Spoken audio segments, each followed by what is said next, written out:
I love in these videos that where I get to like cook my own food and like kind of style my own food.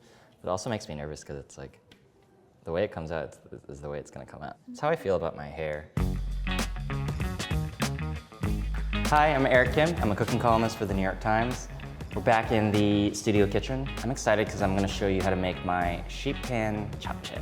Japchae is traditionally a lot of work. It's a kaleidoscope of flavors. The sheet pan method helps you arrive at that just like with way less work.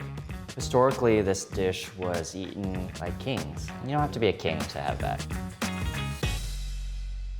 If I weren't talking at all, this would probably take me, I don't know, 5-10 minutes. You know, the idea is that you are just using whatever vegetables you have. How do you cut your pepper? Everyone cuts it so differently. I just lob off the top and the bottom, and I'm just gonna thinly slice these.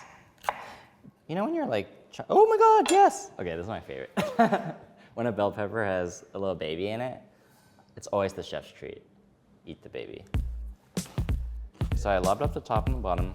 You can take off some of the pepper's rib. I'm cutting strips. You want kind of like long strips. It doesn't really matter how you arrange the vegetables on the pan, but do keep in mind that the outside of the sheet pan gets the hottest heat. What I think I will do is try to center the mushrooms. They kind of like shrink a lot. I really do love thin slices. I know that I want the bell peppers to caramelize even more than the mushrooms. So what I think I'm gonna do is sort of create a ring around the mushrooms. Appreciate the colors here. They're very natural and they feel really beautiful. The spinach is also really lovely in this recipe because as you toss the noodles with the roasted frozen spinach, it latches onto like each noodle in a way that's lovely. This has been thawed overnight actually. This is really satisfying. I'm just gonna show. I love doing this. Sorry. I'm putting this at the edge because I want the spinach to caramelize. So in my kitchen, the main oil that I really use to cook is a regular olive oil. I like the flavor it brings. Salt and pepper, you know this, you know the drill.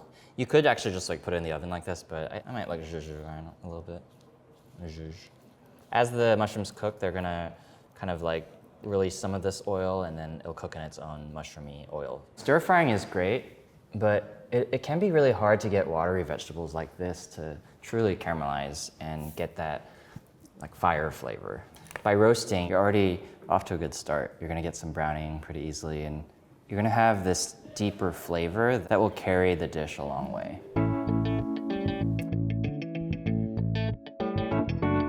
The water's going. While this comes to a boil, I'm gonna talk about the sauce. It starts with a little garlic. I'm gonna do a couple cloves. This sauce, I don't know, it's just my japchae sauce. As you get older and as you cook a certain dish more and more, you sort of just have your golden ratios. My golden ratio happens to have 2 tablespoons of soy sauce plus 1 teaspoon. After you mix the noodles with this sauce, you can adjust according to your preferences. This is the salty savoriness. There's a little sweetness in the form of brown sugar and a little maple syrup. These are some sesame seeds that have been toasted. Tastes like home. Looks so good. Ooh, those are great. Look how brown those mushrooms are. Ooh, and the spinach is like really reduced. See how much the mushrooms shrank? As this pan cools, these are gonna become like chip-like. Okay, let's talk about the noodles. These are noodles made from sweet potato starch. I need about 6 ounces of noodles. They expand considerably and they come like this. They're like really, what's that sound? It's very like plasticky, like they're hard. They're dried noodles, but it's incredible. When you boil them, they slacken, they turn slippery, they turn translucent a little bit, and they're really chewy. And they need to cook not for very long, to be honest. You wanna make sure you're really coaxing it into the water and stirring. Ooh, do you see that? So cool. Oh, these look kind of close to done. I don't wanna overcook these. Go by look. Like this is a big pot of boiling water. These are gonna cook instantly. I love that chewiness, but you still hear a crunch. These noodles aren't getting stir fried.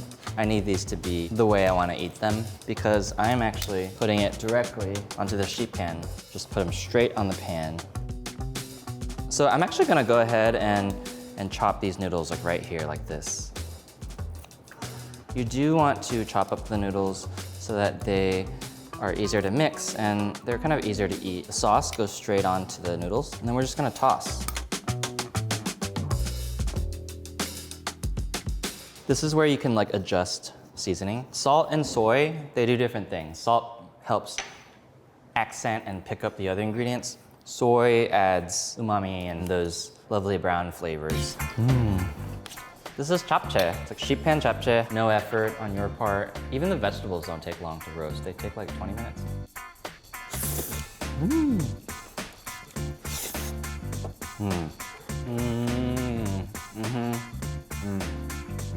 Man, the mushrooms are so good. These little like spinach clusters, have you ever had that before? Lovely. With little jammy kind of moments of relief from the pepper. I think part of growing up is understanding the way the world works a little better. As an adult, I understand how much labor goes into japchae usually. So whenever I have this much in front of me, I feel really rich. I feel like a king. I love japchae, and I hope you love this too.